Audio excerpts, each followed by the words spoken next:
Judge Soto for his interjection and availment of round 2. Thank you, Mr. Presiding Officer. Senator Mick Subiri, former Senate President, somehow tinkered my cerebral quietness when he said something about the issue of confidential funds. So this question would be, as a senator, not just an impeachment judge, I hope you allow me, because this is just one question for the witness, and if we can get the prosecution panel and the defense panel to give their opinion. All right? Yung confidential word kasi, pag ginagamit, parang intelligence eh. Parang ganun din eh. Di ba? Parang sinasabi mo. So, it is abused.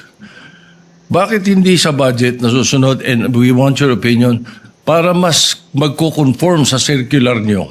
Palitan natin. Huwag nang confidential na gamitin. Gamitin natin restricted funds or non-public funds. Ganun pa rin, di ba? Private but open. Naintindihan na nila na hindi confidential ito, na hindi ito pwedeng hindi naalaman ng publiko. Something to that effect. Just the opinion of the With the indulgence of Senator Judge Soto, it's good to stand up once in a while for being seated for a long time, but the chair will not allow counsels to respond and give their opinion on the matter, and will simply allow the witness to answer, similar to the chair's ruling in relation to the query earlier of Senator Judge Cayetano. Yes, Attorney Wamil. Well, I submit that po to the Commission on Audit po. I am not authorized po to give an opinion as to that. That was the witness's answer. Recognizing Senator Judge Soto. Attorney Wamil, just on the point of Senator Judge Marcos, to clarify, the decision of COA with respect to any appeal is final, is executory but not final even if it is appealed before the Supreme Court, correct? With respect to the obligation to restitute po, kahit magkaroon ng pendency ng petition for... Attorney Wamil, listen to the question, please. Okay, It is, Your Honor. unless a TRO is issued by the Supreme Court, it is executory but the decision is not yet final. Would that be correct? Yung decision po, final na, Your Honor. Kasi, Inappeal nga sa Supreme Court, paano magiging final? Ikaw naman. Ay. A decision of the COA Executory na po, appealed Your to Honor. the Supreme Court is executory unless a TRO is issued but is not yet final. Yes po, Your Honor. That is a correct statement. Opo. Thank you. Senator Judge Soto, you are recognized, sir. You may proceed when you're ready. You have 2 minutes. Thank you, Mr. President, Mr. Presiding Officer, Mr. Witness. In your testimony, August 3, upon direct examination by the prosecution counsel, you were presented representative samples of selected forms, the question 845 acknowledged receipts, if I remember it right. Correct ba yun? Yes po, Your Honor. All right. Sinabi nyo na kayo ay gumawa ng observations doon sa mga acknowledgement receipts nito, kung saan ilan dito ay pinagagamitan ng confidential funds ay hindi naaayon sa Joint Circular 2015-01. Ngunit may mga acknowledgement receipts, according to how I recall it, na wala naman kayong observations, ano? Yes po. Sapagkat ang pinaggamitan ng pondo ay naaayon sa nasabing circular. Tama ba? Yes po, Your Honor. Alright. Halimbawa, yung acknowledgement receipt ni Mary Grace Mary Grace Piatos na 70,000 for medicine, walang supporting documents. Kaya gumawa kayo ng observations. Yes po, Your Tapos Honor. yung doon naman kay acknowledgement receipt ni Janice Marie Trevilla, 70,000, at Patty Ting na 150,000, wala kayong observations. Dahil ang pondo ay ginamit sa purchase of information na pinayagan o allowed ng nasabing circular. Tama ba? Yes po, Your Honor. That's the way I recall it. All right. Okay, now, ito ngayon ang tanong ko. Out of these 845 acknowledgement receipts na pinag-uusapan sa kasong ito, ilan ang nagawa nyo ng observations dahil lang sa kawalan ng supporting documents? Hindi ko na po matiyak kung ilan yung exact number po, Your Honor.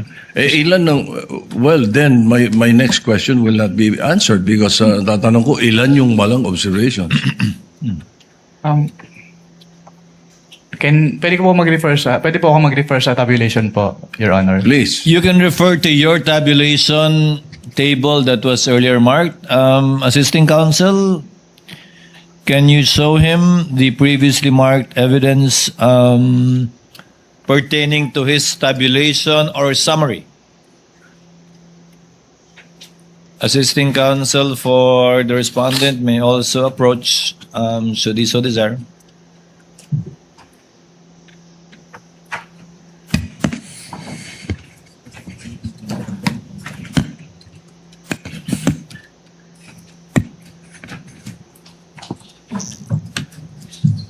Chair would now like to recognize our minority leader, Senator Judge Alan Cayetano, for his availment of the first round. You may proceed, sir, when you're ready. You have 2 minutes, sir. Mr. Presiding Officer, Senate President, dear colleagues. My question is to the counsel for the prosecution, defense, and the witness. One question, maybe a follow-up. And if we may start with the witness first to answer. I'm not asking you to make a judgment in this case nung impeachment. So sa akin is answer the general question. So we've discussed in the last 2 days, diba, what is illegal expenditure, what is irregular expenditure, what is improper expenditure. In between all of that, we talked about many technicalities. And of course, this will be much easier if we're talking about public funds which are not confidential in nature. So my question is, when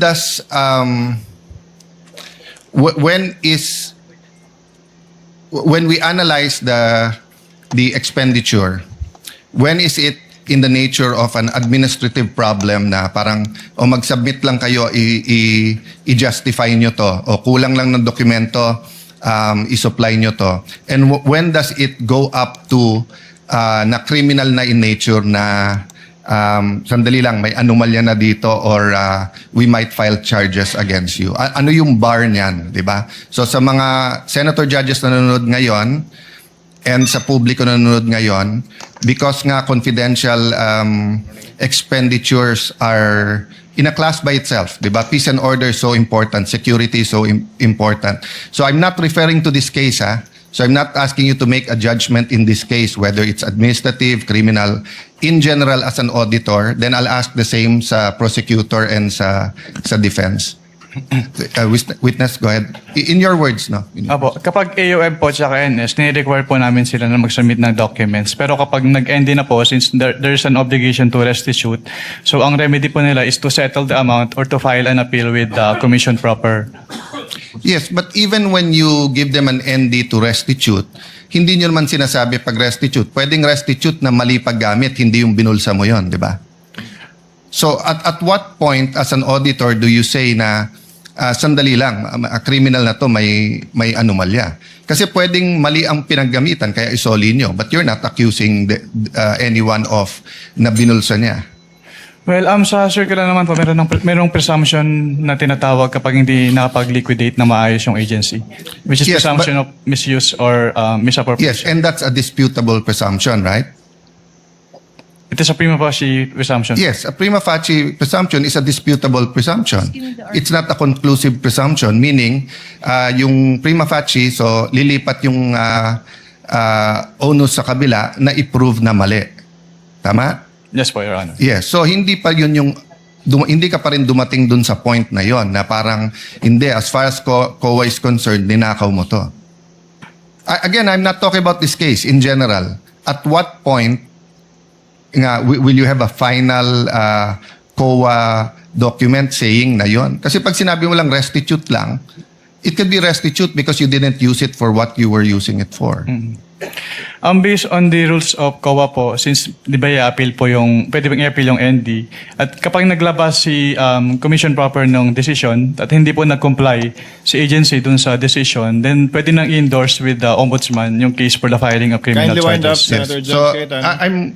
I'm okay. I just want to hear the answer of both the With prosecution. the permission of Senator Judge Allen, asking the counsels for the parties that same question will already make them give their own versions of the law, which I think should be coursed through the witness, similarly to how you asked the question to the witness, instead of it being placed on the record based on their own points of view. Well, anyway, we will have two more COA witnesses, but I think Yes. to all of us who are neutral, that's the big question. At what line does it cross between nagkamali lang yung isang public official sa liquidate, and at what point is it criminal? And I just wanted to give, but if that's the I would be decision of the- clarifying that too Yeah. during my second round. Then I will leave it up to you, Mr. Presiding Officer. I apologize, the prosecution and the defense, you will not have a chance to answer that. But during the time of the presiding officer, you will be able to. Or maybe even in the summation at the end. Thank you for your understanding, Senator Judge Allen. Senator Judge Soto for his interjection and availment of round two. Thank you, Mr. Presiding Officer.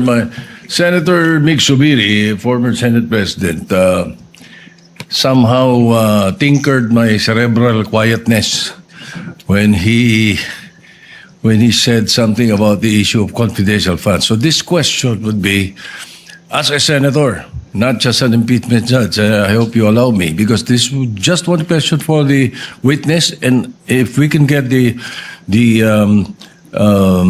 prosecution panel and the defense panel to give their opinion. All right? Yung confidential word kasi, pag ginagamit, parang intelligence eh. Parang ganun din eh. Di ba? Parang sinasabi mo. So, it is abused. Bakit hindi sa budget nasusunod, and we want your opinion, para mas magko-conform sa circular nyo? Palitan natin. Huwag nang confidential na gamitin. Gamitin natin restricted